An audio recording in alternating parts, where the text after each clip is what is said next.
Дорогие слушатели, мы вас приветствуем в стенах Национального музея Удмуртской Республики имени Кузибая-Герда. Сегодня с вами мы проведем трансляцию и поделимся нашими знаниями по тематике удмуртского национального костюма. Мы находимся на экспозиции исторической. Сегодня нам позирует солистка ансамбля «Танок» музыкально-танцевального. Надежда в образе девушки, костюм северных удмуртов. Я работаю на холсте в технике сепии и соуса, то есть это подготовка к живописной части, которая наносится мягкими материалами, в том числе и с помощью водорастворимой техники, а потом будет уже переходить в масло. Это будет следующий этап. Сейчас в процессе живописно-графической работы вас ждет интересный рассказ. Евгений, научный сотрудник музея, он с удовольствием поделится с вами интересными материалами по этому поводу. Да, спасибо большое. Ну и поскольку мы рисуем традиционный удмуртский северный костюм, то необходимо, наверное, сперва рассказать про историю самого удмуртского народа. Что это был за народ, где он проживал, поговорить про его материальную и духовную культуру, и затем уже более подробно остановиться на описании традиционного костюмного комплекса северных удмуртов. Одним из коренных народов западного Приуралья являются удмурты. Само название удмурт, утморт, уртморт, укморт. Проблема происхождения этнонима удмурт до конца еще не выяснена. Впрочем, проблема происхождения и семантики этнонимов часто в этнографии остаются дискуссионными. В этнониме удмурт прозрачна основа мурт. Морт – индоиранское человек, муж или мужчина. Первая часть уд разными исследователями объясняется по-разному. Одни из них считают, что уд восходит к марийскому ода – сходы на лугах, зеленые побеги, что могло быть приобретено предками удмуртов, которые жили на левых луговых берегах Вятки. Другие исследователи полагают, что этноним удмурт можно прямо связывать с названием реки Вятки, по-удмуртски Ватка. Ватмурт, то есть означал человек с реки Вятки. И затем уже в дальнейшем трансформировался в отмурт, утмурт и постепенно пришел к удмурт. Как бы там ни было, название удмурт, по-видимому, как раз таки именно является и связано с рекой Вяткой. Прежде всего, если говорить про письменные источники, удмурты были известны под именем арв, арян или арских людей, то есть из арабского языка ар обозначает также слово человек и мужчина. Далее удмурты известны как атяки и падяки. То есть здесь также угадывается у нас с вами название реки Вятка. Соседние народы удмуртов называли по-разному. Те же самые татары называли Орлар, марийцы называли Одо-Мари. Хотя само название удмурт имеет раннее происхождение и зафиксировано уже в литературе в XVIII веке, наряду с ним долго бытовало название ватяк, которое среди удмуртов популярностью не пользовалось. Официально само название удмуртского народа признано лишь в 1932 году, когда Водская автономная область была переименована в Удмуртскую. Историческое название народа получило таковое официальное признание. В отличие от других финноязычных народов Поволжья, состоящих хотя и из родственных, но сильно различающихся групп, то есть порой настолько далеко стоящих друг от друга, что взаимопонимание между ними затруднено, как, например, Мордва, Макша и Эрзя, Мари, горные, луговые, восточные. Удмурты довольно монолитны и расселены сравнительно компактно друг с другом. Большинство удмуртов живет в пределах Удмуртской республики. Но отдельными группами удмурты проживают также и на сопредельных территориях, граничащих с Удмуртской республикой. Это прежде всего Пермский край, это Республика Татарстан, Башкортостан, а также Кировская область. Небольшими малочисленными группами они расселены в Марийской, также я уже упомянул, также некоторые проживают еще и в Сибири, и часть некоторых удмуртов малочисленная живет на Дальнем Востоке. Если говорить про физический облик и черты характера самого удмуртского народа, то многие очень исследователи отмечают, что удмурты не богатырского телосложения, однако очень крепки и выносливы. В большинстве своем они среднего роста, русые или светловолосые, часто с голубыми или серыми глазами, с широким, слегка уплощенным, иногда скуластым лицом. Удмурты относятся к большой европеоидной расе, к ее уральскому варианту, вятско-камскому слупланоидному типу, для которого прежде всего характерно преобладание европеоидных черт при наличии некоторых монголоидных признаков. Причем эта монголоидность, она скорее всего не только результат контактирования с классическими монголоидами, сколько следствие именно приспособления к местным условиям. И, очевидно, восходит к древнему североевропейскому, саамскому антропологическому типу. Что касается черт характера удмуртского народа, порой трудно определить сферы, то прежде всего сказать то, что удмурты очень миролюбивы, то есть они очень миролюбивый народ, доброжелательный, гостеприимство у них очень развито, склонность к веселью, то есть нежели к печали в них прослеживается. Конечно же, песенность, деликатность, стеснительность, которая порой иногда доходит до робости.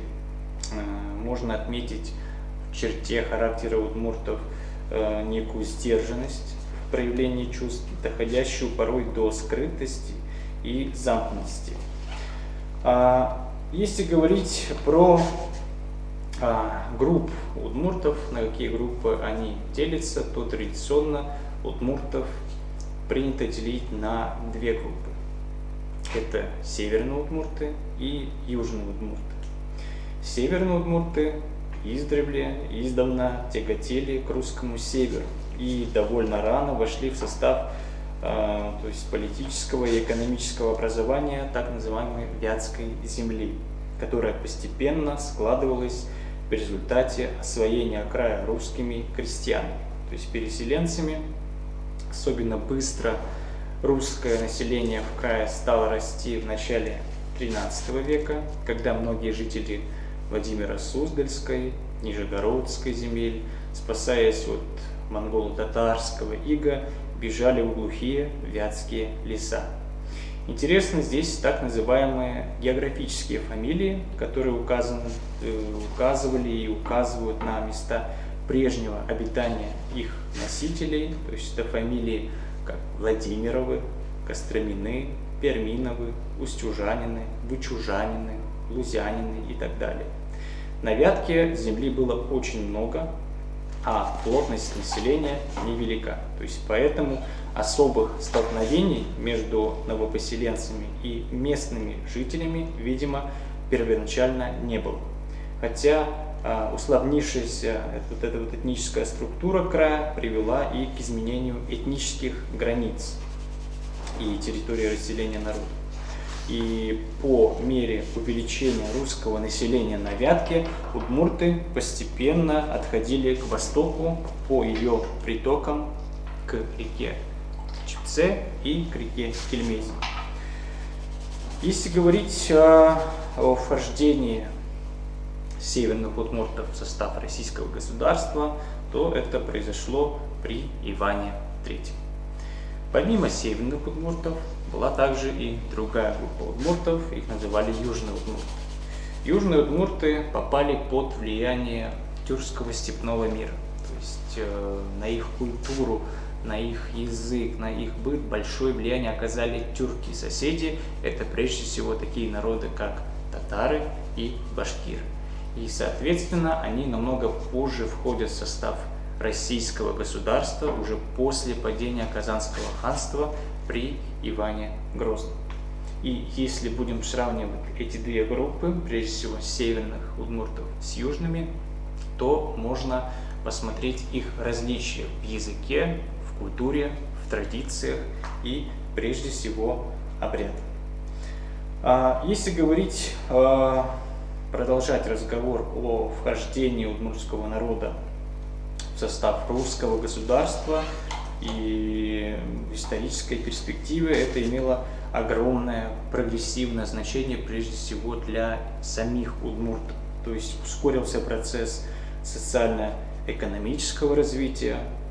Все группы удмуртов оказались в рамках единого государства, то есть вот эти вот северная группа и южная группа оказались вместе. Появились условия для сложения такой удмуртской народности.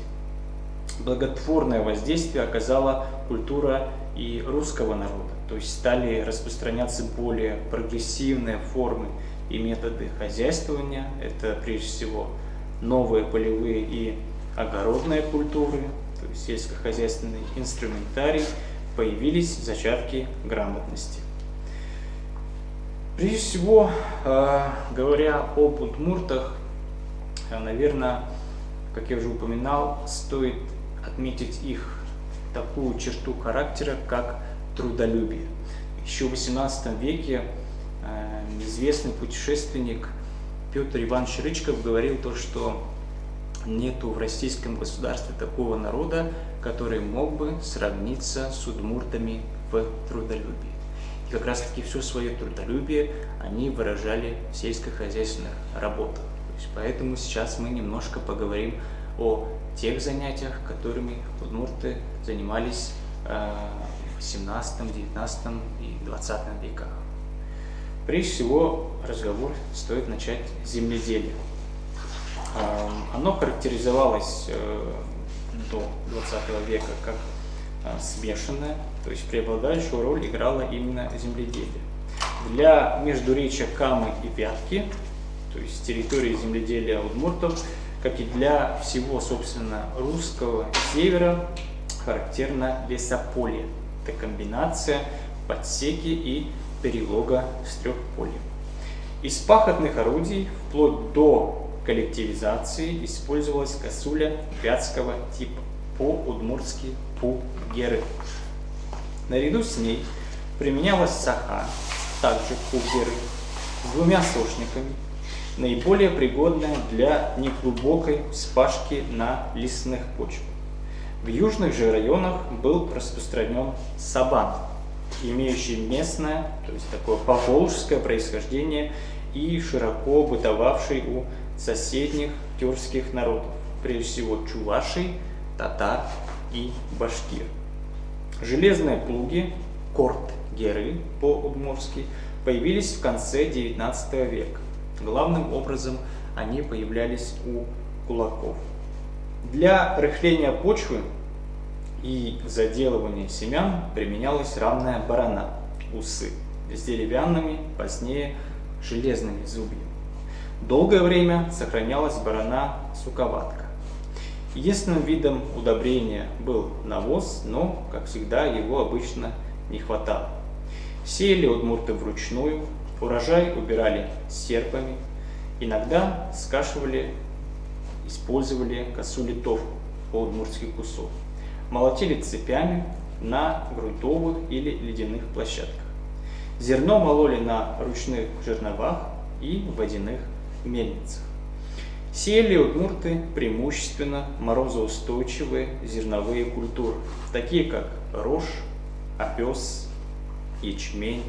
В южных районах сеяли и пшеницу, горох, гречиху. С древних времен возделывали полбу. Выращивали также лен и коноплю. Огородничество у удмуртов в прошлом играло сравнительно незначительную роль. Для внутрихозяйственного потребления выращивали капусту, огурцы, редьку, брюкву и другие овощи.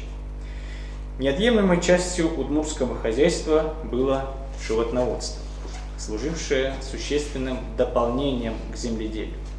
Как рабочий скот разводили лошадей для получения мясомолочной продукции коров, овец, в небольшом количестве свиней. Довольно много было птиц, таких как кур, уток, индюков и особенно гусей. Животноводство давало, кроме того, сырье для приготовления одежды, различных предметов быта, а также органическое удобрение, без которого земледелие здесь, именно на территории Удмуртии, было попросту невозможно. Первостепенное значение для крестьянина имела лошадь, поскольку тогда, раньше, она была единственной тягловой силой.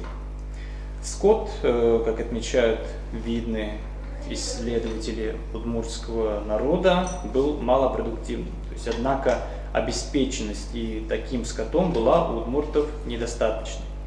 Поголовье скота ограничивалось количеством сенокосных угодий и выгонов, которые составляли менее 1/5 части общинных земель. Тяжелый ущерб хозяйству наносили частые падежи скота. Лесом его содержали на подножном корму, пускали под скотины, то есть специально огороженные участки леса.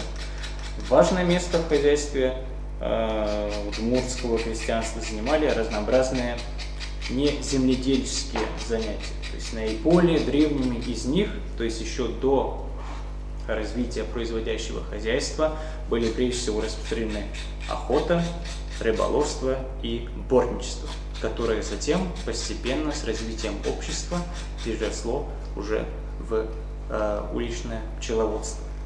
Если говорить про охоту, то многие исследователи удмуртского языка народа отмечают искусство и наблюдательность удмуртских охотников, которые изучили все паводки зверей и птиц, имевших и умевших незаметно к ним подкрасться. То есть, поскольку удмурты у нас лесной народ, то есть, как я уже упоминал, те же самые марийцы называют нас, удмуртов, лесными людьми, естественно, в лесу они добывали себе пищу, то есть ходили на охоту. То есть, соответственно, все паводки животных они знали.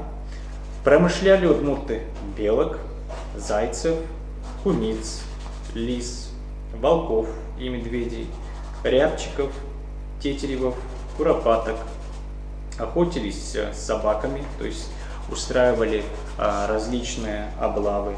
Орудия лова были разнообразными, то есть раньше использовали лук со стрелами, использовали капкан, использовали разнообразные ловушки и также устраивали разнообразные ловчие ямы. К древним занятиям удмуртов также относится и бортевое пчеловодство. То есть отдельные семьи имели в лесу по несколько десятков бортей. Сами бортные деревья помечались семейными знаками по-удмуртски пус. И повреждение кем-либо таких деревьев приводило к значительным осложнениям и конфликтам. Если говорить про развитие пчеловодства, то, конечно же, мед он шел не только для домашнего потребления, но и на продажу, поскольку удмуртский мед он очень славится. И затем уже с развитием общества постепенно вот эти вот борти в лесу, они, конечно же, оставались, но постепенно приходили к тому, что начали устанавливать колоды в лесах. Под колод и на колод ставили обычно бересту, чтобы туда не попадала влага, а затем после колодов уже появляются такие современные улья.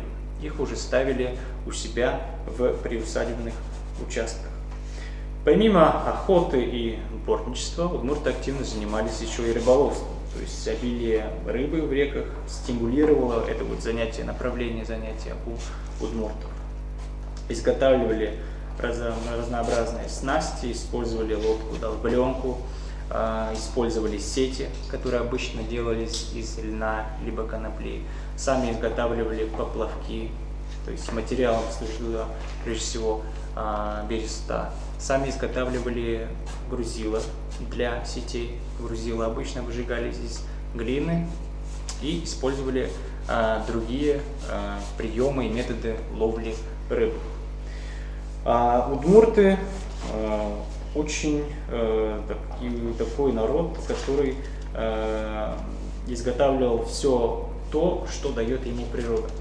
То есть все необходимые бытовые предметы он изготавливал прежде всего из древесины.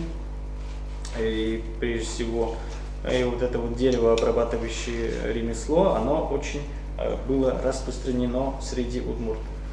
Занимались удмурты и изготовлением веревок, которую вили либо вручную, либо с помощью самодельного приспособления. С развитием земледелия возник и мукомольный промысел, то есть строили различные водяные мельницы. Распространенными занятиями среди уже удмуртских женщин прежде всего было прядение и ткачество. То есть они были очень искусными мастерицами, которые овладели разнообразными, очень сложными приемами тканья. И ткани для нужд семьи полностью изготавливались в домашних условиях. То есть, более того, в первой половине XVIII века часть тканей поступала даже на рынки. В XIX веке в удмуртскую среду постепенно стали уже проникать фабричные ткани, прежде всего зажиточные семьи для шитья праздничной одежды. Ну и так постепенно, дорогие друзья, мы пришли, то есть начали говорить о тканях, и сейчас заведем разговор о традиционной удмуртской женской одежде. И прежде чем начать разговор и описывать, из чего и из каких элементов состоял у нас традиционный костюмный комплекс северных удмуртов, необходимо, наверное, дать краткую информацию о том, кто и как и зачем вообще занимался исследованием, изучением традиционной удмуртской одежды. И вот эта удмуртская народная одежда во все времена привлекала и до сих пор привлекает внимание исследователей. То есть первые более полные сведения об удмуртской народной одежде можно встретить у немецкого ученого Мессершмитта, у академика Генри Фридриха Миллера, знаменитого путешественника Петра Семенова Палласа, этнографа-путешественника Георгия, а также первого члена-корреспондента Российской академии наук Петра Ивановича Рычкова. Одежду разных групп удмуртов уже в XIX веке описывали и другие исследователи, такие как Лупов, Потанин, Кузнецов, Островский, Кирлухин и другие. Полное описание одежды удмуртов дано первым этнографом удмуртского народа Григорием Егорьевичем Верещагиным. Прежде всего, это описание дано в его двух таких очень известных монографиях. Это «Ватики Сосновского края» и «Ватики Сарапульского уезда Вятской губернии». Неоценимый вклад в монографическое изучение удмуртского народного костюма несли Вера Николаевна Белицер, Татьяна Александровна Крюкова и, прежде всего, стоит отметить Лебедеву Серафиму Христофорову. Если говорить про комплектование музейных коллекций, прежде всего удмуртской одежды, велось оно на протяжении XIX и XX веков. И прежде всего стоит отметить то, что очень много коллекций именно удмуртской народной одежды хранятся и экспонируются в различных музеях, прежде всего Казань, Вятка, Москва, Петербург. То есть удмуртские коллекции имеются в Москве в историческом музее, имеется музей антропологии и этнографии имени Петра Великого, в национальных музеях Татарстана и Башкортостана, а также музеев Кировской и Пермской областей, поскольку там у нас тоже, как я уже упоминал, проживают некоторая группа удмуртов. Большая коллекция удмуртской одежды присутствует также и за рубежом. Прежде всего стоит отметить Национальный музей Эстонии, который самое раннее поступление именно в этом музее относится к началу 20 века. Большая же часть удмуртской коллекции именно в городе Тарту в Эстонии, она была скомплектована в результате совместных этнографических экспедиций Государственного музея, этнографического музея города Тарту и Удмуртского республиканского краеведческого музея. Ныне это наш Национальный музей Удмуртской республики. И эта коллекция собиралась под чутким руководством выдающегося этнографа, исследователя удмуртской одежды Лебедевой Серафимы Христофоровны. В настоящее время, можно сказать, самая богатая и уникальная коллекция удмуртской народной одежды хранится в Национальном музее Удмуртской республики имени Кузибая-Герда. И первые предметы стали поступать в фонды в первые годы существования музея. Напомню, музей был открыт в 1920 году. Летом 1930 года была организована этнографическая экспедиция Музея народоведения под руководством заведующего финским отделом данного музея Михаила Тимофеевича Маркелова. То есть в этой экспедиции принимали также научные сотрудники музея, областного музея краеведения, то есть раньше так у нас назывался Национальный музей, и постепенно на протяжении 20 века фонды Национального музея пополнялись великолепной и уникальной коллекцией удмуртской одежды. И с 1970 года вплоть до начала 20 века у нас с вами большой вклад именно в комплектование фондов Национального музея Удмуртской республики, как я уже упоминал, Лебедева Серафима Христофоровна, которая вместе с другими научными сотрудниками была практически во всех районах проживания удмуртов, то есть это прежде всего все районы тогда Удмуртской автономной Советской Социалистической Республики, то есть и в сопредельных территориях. То есть это Республика Татарстан, Башкортостан, Кировская область и Пермский край. В фондах Национального музея Удмуртской республики уникальная коллекция одежды именно нижнечепецких удмуртов, то есть более 10 экспедиций было организовано и командировок именно к данной группе удмуртов, к нижнечепецким, и последняя была в июне 2003 года. Если говорить про саму одежду, то это такая неотъемлемая часть жизни людей. То есть она предназначена для практического использования. То есть это нечто больше, чем простая защита от неблагоприятных воздействий атмосферы. То есть в ней заключена значительная информация. Это своеобразное такое послание из прошлого. Одежда позволяет ближе узнать своих предков. То есть что они носили, что и былые времена, как теперь. То есть среди людей были как и высокие, и низкие, то есть богатые и бедные. И народный костюм можно рассматривать как некий социокод, который фиксирует определенные характеристики конкретной культуры.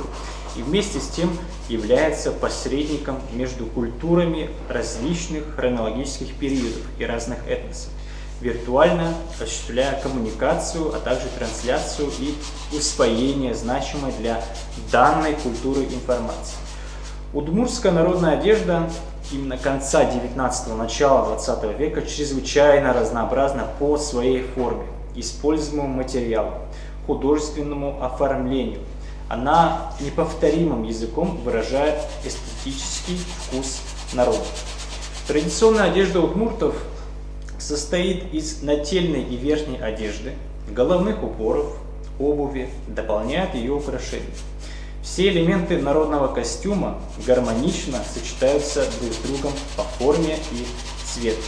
Все работы по изготовлению одежды – это обработка льна, волокна, шерсти, Приготовление нити, подготовка домотканины, шитье, украшение ее вышивкой и узорным ткачеством являлись традиционным женским занятием.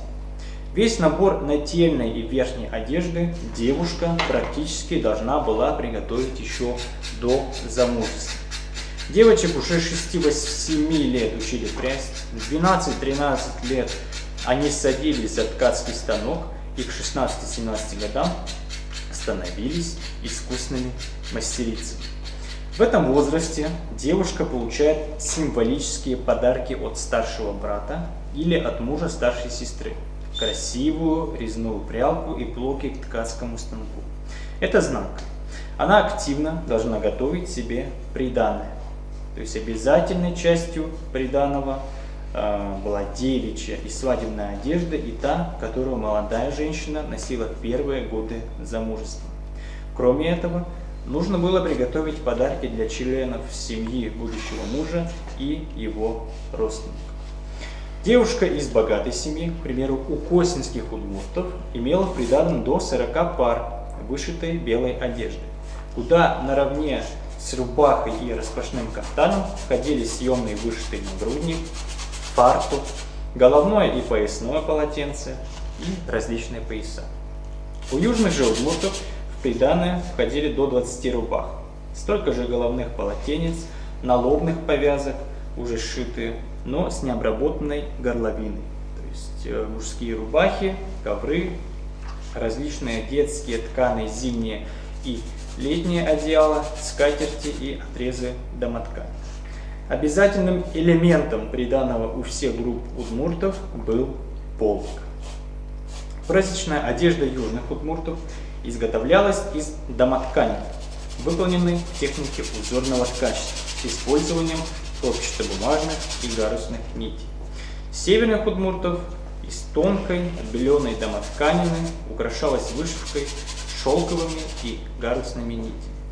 Рабочая одежда же шилась из более грубой домоткани. Вышивали ее льняными и хлопчатобумажными нитями. Она имела меньше украшений. На опорках женских рубах, фартуках, на концах головных полотенец часто встречаются пришитые кисти из шелковых или шерстяных нитей, или же из кусочков ткани. Это оберег. Его пришивали при копировании узора, чтобы не сглазить умение мастерицы. Однако даже если и копировали узоры друг у друга при изготовлении одежды, непосредственно при ткачестве каждая девушка или женщина носила в изделии свое понимание красоты, носила свой вкус. Рассматривая узорные концы головных полотенец южных удмуртов, вышивку на одежде нижнечепецких удмуртов, приходишь в изумление от чистоты выполнения этих изделий.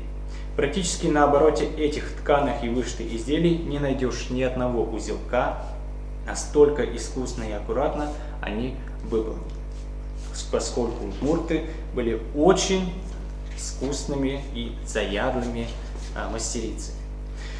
Ну и если говорить про костюмный комплекс северных удмуртов, то его основу составляет прежде всего рубаха по-удмуртски дерем и распашной кафтан шорт дерем. По крою, способу оформления одежда северных удмуртов делится на две группы. Это верхнечепецкая и нижнечепецкая. Нижнечепецкий вариант также делится еще на два локальных варианта. Это косинский и слободской. Если говорить про косинский вариант нижнечепецкого костюмного комплекса, то территория проживания косинской группы удмуртов – это Унинский, Фалинский, Богородский, Зуевский районы Кировской области. В прошлом это территория Глазовского и частично Слободского уездов Вятской губернии, то есть бассейн реки Косы. Костюмный комплекс данной группы косинских удмуртов состоит из рубахи и кафтана. Рубаха туникообразного покроя с грудным разрезом справа. На рукаве поперечная или продольная вышивка. Для кроя рубахи брали одно цельное длинное полотнище на спинку и перед. Два коротких полотна составляли бока рубахи. Под прямым углом к к основному полотнищу пришивали рукава с квадратной ластовицей. По подолу рубахи идет вышивка и оборка из кумача, сатина или шелковой ленты красного цвета. Грудной разрез и оформление концов рукавов является отличительной чертой рубахи именно косинских удмуртов. На манжету рукавов с изнаночной стороны пришивали кумач, иногда красный, иногда цветастый ситец. При ношении манжеты отворачивались, и они оказывались на лицевой стороне. Рубаха в современном понимании платья в зависимости от своего статуса в одежде женщины имеет разное оформление и название. Носится с распашным кафтаном. Рубаху без кафтана иронически называют пал-дерем, то есть по-удмуртски это переводится как рубаха без пары, то есть сравнивали как женщину без мужа. Далее, после рубахи, то есть основой костюмного комплекса северных удмуртов является распашной кафтан, по-удмуртски шорт-дерем. Он также туникообразного покроя, только переднее полотнище разрезано по всей длине от горловины до подола. Рукава короткие, ложные, с прорезью для рук с квадратной ластовицей. Прорезь для рук всегда обшивается кумачом. Из него же шьется квадратная ластовица. Воротник, по-удмуртски мурисащ, распашного кафтана косинских удмуртов бывает отложной и комбинированный, сложный. На рубахах и распашных кафтанах вышивку, выполненную шерстяными или шелковыми нитями, всегда сопровождают пришитые полосы или из кумача, или из красного сатина, или из красной шелковой или сатиновой ленты. По назначению и оформлению выделяют до 16 костюмных пар, каждая из которых получает свое название или по вышивке, или по цвету нити, или по цвету ткани, которые были использованы при оформлении рубахи и распашного кафтана. При этом название костюмной паре дает распашной кафтан и его оформление. Костюмную пару дополняют вышитый съемный нагрудник, кабачи, головное полотенце, вещак-кышет, маленькая белая треугольная косынка, ерщи-кышет, с кумачевой отделкой или вышивкой красным шелком сырцом по широкому краю, фартук без грудки, ашет, поясное полотенце, урдес-кышет, а также пояс для рубахи и пояс для распашного кафтана, кускертон. На ноги надевали сшитые из домотканины чулки, по-удмуртски чуглес, поголенки, мерчан чуглес, подносочники и носки. В качестве обуви использовали лыковые лапти с широкими красными веревочками, с зелеными плетеными тесемками на концах. В праздничные дни девушки и молодые женщины носили высокие ботинки на небольших каблуках. Зимой же надевали короткие белые валенки. В качестве украшений использовали либо стеклянные бусы в сочетании с серебряными монетами или раковины каури. Шейные украшения назывались по-разному. Кто-то их называл сильвещ, кто-то кондоновещ, кто-то кирпинвещ. Через плечные украшения называли кусильвещ, на руке называли суйвещ. Бытовали также серьги и цепочки. Манера ношения костюмной пары своеобразна, с большим напуском. Поверх рубахи повязывают пояс, делая напуск. Затем надевают распашной кафтан и пояс, кускертон. Снова с напуском, при этом из-под кафтана должны быть видны вышивка и лента, пришитые к подолу рубахи. Далее, после рассмотрения и ознакомления о том, как у нас с вами выглядел костюмный комплекс северных удмуртов, именно такого косинского, нижнечепецкого варианта, можно рассмотреть и другой вариант этого нижнечепенского костюмного комплекса, как слободской И территория его распространения – это Слободской уезд Вятской губернии. Ныне это Слободской район Кировской области. И комплекс одежды у слободских удмуртов состоит из распашного кафтана, шорт-дерем, и рубахи. И название рубахи зависит от оформления вышивки рукавов. Гарден, суйвыл, колтермач, пелю. То есть было несколько различных вариантов. Дополняют нательную одежду вышитый съемный нагрудник, кабачи, фартук, ашет, пояс, кускертон, головное полотенце, бещак-кашет, шелковый платок дарали, красный небольшой платок гор-чучкон, а также белый цветной платок ажлань-чучкон. Одежда этой группы удмуртов имеет некоторые отличительные черты именно в крое и оформлении рубахи и также манере ношения. Рубаха туникообразного покроя с треугольным шейным вырезом. У косинских удмуртов шилевидный вырез и грудной разрез у них находится справа.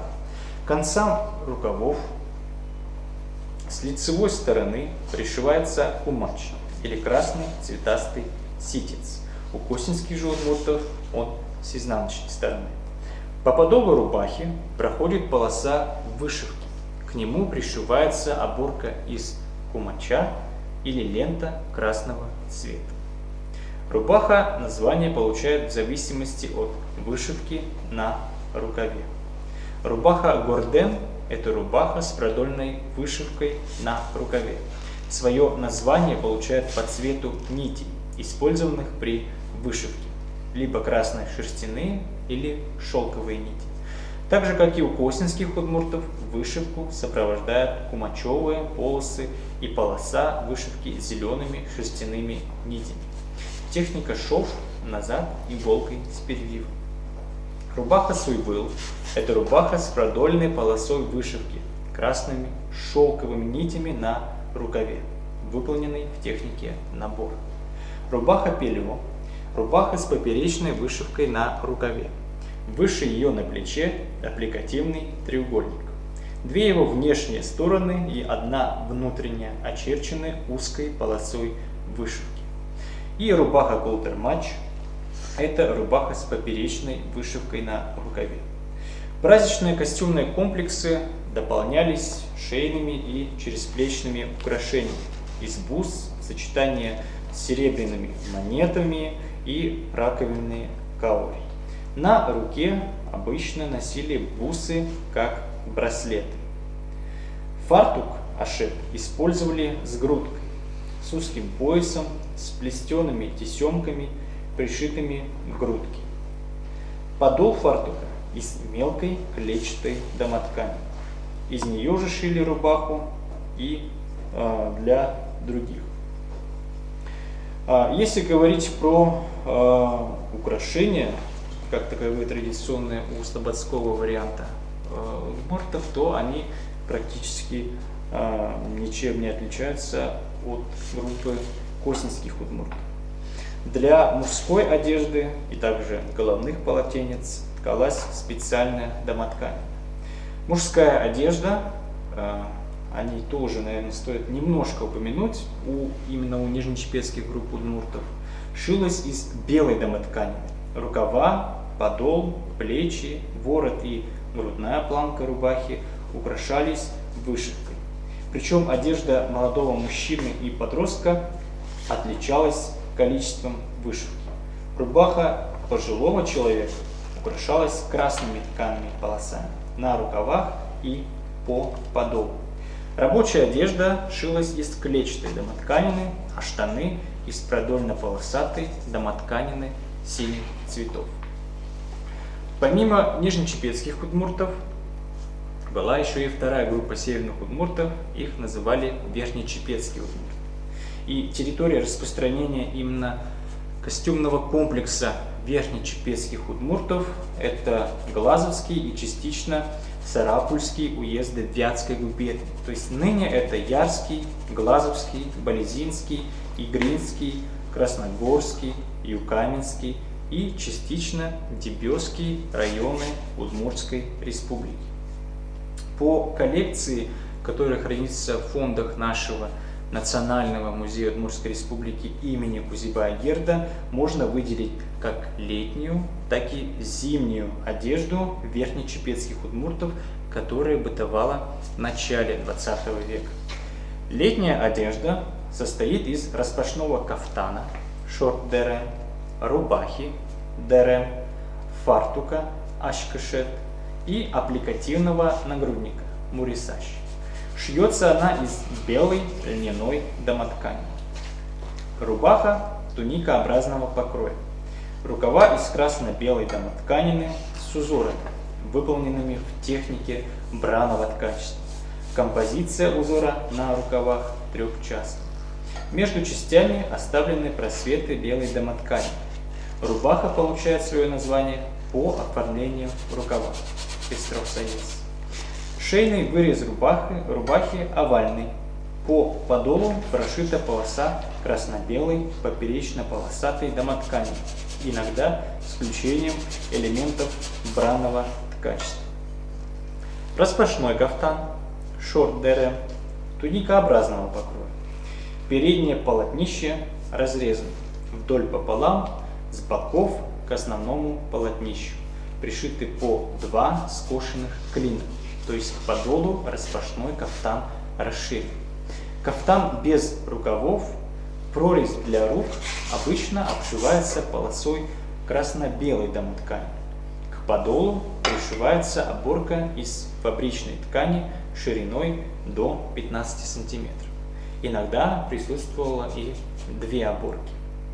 Поверх рубахи на грудь надевали аппликативный нагрудник, мурисаш. Это холст прямоугольной формы. На него нашиты прямоугольной или ромбовидной формы кусочки фабричной ткани. То есть среди них было очень много кумача.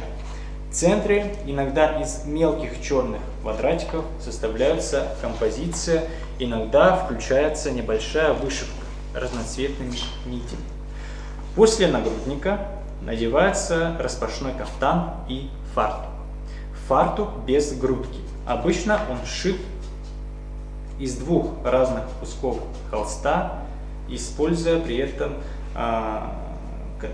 использовалась клетчатая домоткань. Головной убор – треугольный платок из белой домоткани, обшитый кумачом. Завязки к платку были обычно из красно-белой домотканины или из цветастого ситца. В качестве обуви использовались лапти удмуртского или русского типов, то есть в праздничные дни носили ботинки. Чулки шились из белой домотканины, носки тоже, только его края обшивались красно-белой поперечно-полосатой домотканью. В качестве украшений использовали кондона вещь из серебряных монет, бусы, цепочку с монетами с крестиком в центре. Первоначально крестик являлся отличительным знаком новокрещенного. Затем приобрел некую декоративную функцию, а также усиливал магическое значение украшения для оберега. До появления креста эту функцию несли демдуры, так называемые пластинки с гравированных рисунков. В фондах нашего Национального музея Удмуртской республики хранятся съемные рукава к летней рубахе верхнечепецких удмуртов. Рукава шиты из красно-белой домотканины с узорами браного ткачества. В очень жаркую погоду, отправляясь на полевые работы, молодая женщина под распашной кафтан надевала вместо рубахи только эти рукава. Удмуртки проявляли очень удивительную сообразительность и изобретательность в их изготовлении. Если говорить про зимнюю одежду, то на белую рубаху надевали распашной кафтан, шитый из клетчатой домоткани. Поверх распашного кафтана надевали фартук без грудки, то есть при ношении он дополняется теми же элементами, что и летняя одежда, и включается только нагрудник и треугольный платок. С зимней одеждой женщина надевает также 4-угольный платок, сшитый из 2 полос домоткани. Если говорить про мужскую одежду верхнечепецких удмуртов, то она практически не отличалась от одежды русских крестьян. Это была рубаха-косоворотка, сшитая из мелкоклетчатой домотканины, штаны из полосатой домотканины темных тонов, по своему крою и покрою приближенная к фабричным брюкам. Верхняя одежда шилась из полушерстяной и шерстяной домотканины и тканей фабричного производства. В качестве обуви использовали лапти, а в качестве праздничной использовали либо сапоги, ну а зимой использовали валенки. Таким образом, дорогие друзья, мы с вами посмотрели и изучили такую краткую историю удмуртского народа, то есть что это за народ, где у нас он с вами проживает.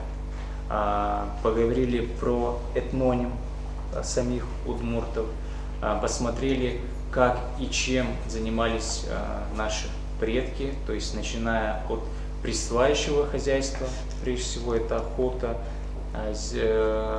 бортничество и рыболовство, и постепенно переходили к производящему хозяйству, то есть это земледелие и животноводство.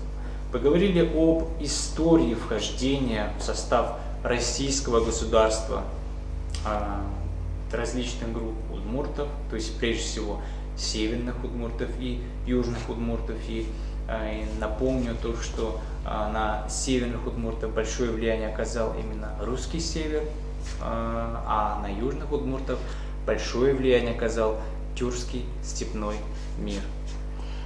Евгений, хотел бы еще немножко добавить, то есть как бы тому действию, которое у нас сегодня происходит в музее, это то, что слияние вот таких видов искусства, изобразительного творчества и науки, научно-исследовательской работы, оно дает очень хороший синтез. В итоге получается продукт, к которому многие творческие люди стремятся, но не всегда имеют возможности, так как часто получается, что художники, когда пишут ту или иную костюмированную постановку, они могут допустить некоторые неточности. И они не всегда есть рядом научный сотрудник, который мог бы поправить и что-то сделать более верным образом для правдивости и достоверности создаваемого образа.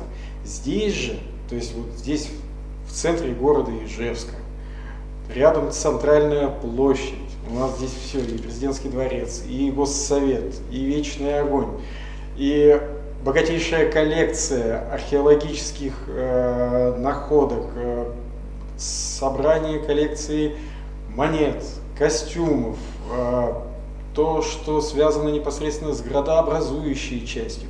Все это вот находится здесь, и у нас есть возможность и пописать прекрасную модель, задействованную и как раз вот в том образе северных удмуртов, который сегодня создавался и о котором вы, Евгений, рассказывали. Мне, как художнику, было очень приятно сделать вот этот подготовительный этап живописной части Ночи музеев. Мы не забываем сказать о том, что мы вас ждем в Ночь музеев. У нас тоже будет, естественно, и видеозапись, и таймлапс. Заходите на сайт музея, вы увидите интересные материалы и фотографии. Некоторый такой материал о том, как шла подготовка к данной работе. Поэтому постараемся очень для вас сделать живописную часть в масле. Это будет 20 числа. С своей стороны, это хотелось бы мне, как художнику-живописцу, я заканчивал Российскую академию живописи, ваяния и зодчества, какое-то время как художник преподавал и работал в Национальном музее. Сейчас я являюсь председателем регионального отделения Творческого союза художников России в Удмуртской республике. Вот трудимся вместе, создаем, все помогают, ансамбль «Тонор» помогает, Национальный музей помогает, Творческий союз помогает. В итоге у нас получается материал, которым мы очень хотим порадовать вас. И, естественно, Мы бьемся за ваше внимание и будем рады вас увидеть на Ночи музеев у нас на площадке. У нас, наверное, уже осталось совсем чуть-чуть, ну, буквально 5 минут. Может быть, что-нибудь нам Надежда расскажет о будущих концертах? Ближайший концерт будет 14 июня на сцене филармонии. Так. Приглашаю всех туда на концерт. Будут также удмуртские номера. Ну и... А где с гастролями? Вы говорили? Гастроли у нас будут в Томске, в Томской области, если быть точнее. Так. Туда мы поедем 15 июня выступать. И ориентировочно где-то с 17 июня будет концерт в Томске. Чудесно.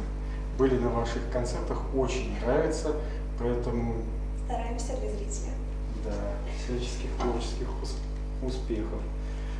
Вот. Ну и вот, в общем-то, нашей работой мы продолжаем цикл уже созданных подобных картин. На Ночь музеев это не первая постановка. У нас и Евсеев Сергей Николаевич позировал, и Диана Антонова позировала. А Надежда Кузнецова, она позировала не на Ночь музеев, но тоже была с ней создана постановка именно вот как раз здесь. Поэтому к нам приходят художники, по цене входного билета можно к нам присоединиться, поучаствовать в зарисовках, да хоть маслом. А писать у нас даже и мольберты найдутся для наших гостей, кто любит изобразительное творчество. Поэтому ждем вас с нетерпением.